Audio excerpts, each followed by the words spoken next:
Mga katrops, welcome back ulit kayo sa aking channel Sports React PH at ngayon na ay pag-uusapan natin ang balitang bagsak na daw po ang prediksyon ngayon ng ESPN sa Los Angeles Lakers.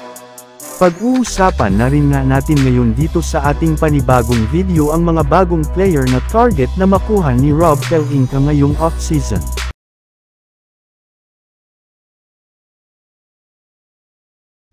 Nagkaroon na nga sana mga katrops, ang Los Angeles Lakers ng tsansa na mapalakas ang kanilang lineup ngayong off-season sa pamamagitan ng pagkuha ng mga bagong manlalaro o superstar sa free agency at maging sa trade market.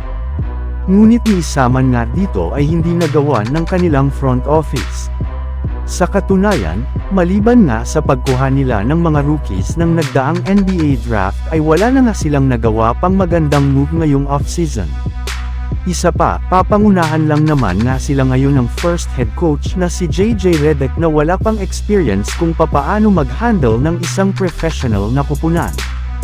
Kaya hindi na nga nakapagtataka bakit walang tiwala sa kanilang team ang ilang mga analyst ngayon ng ESPN kahit andyan pa sa kanilang lineup ang dalawa sa top superstar ngayon sa NBA. Sa katunayan, base nga sa inilabas pa lang na prediksyon ng ESPN ngayong araw, naniniwala nga ang ilan sa kanilang mga analyst na magiging isa ang Lakers sa mga worst team next season kung saan inaasahan nga po nila na makakuha lamang sila ng at least 44 wins at 38 losses na record sa standings ng Western Conference at papatak nga sila sa ika-11 pwesto which is hindi nga sila makakapasok man lang sa darating na playoffs.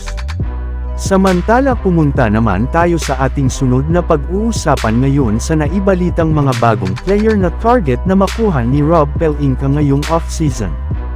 Bagamat man nga mga katrops, wala pa ring nagagawang bagong move o trade ang Los Angeles Lakers ngayong off-season ay hindi rin naman nga ibig sabihin nito na hehento na sila sa pagsigawa ng mga trade negotiation sa iba't ibang mga kupunan sa mga susunod na araw. Sa katunayan, ibinuldor nga po ng Lakers na hindi pa sila tapos o sumusuko ngayong off-season since sinisigurado nga po nila na makakakuha pa sila ng bagong player.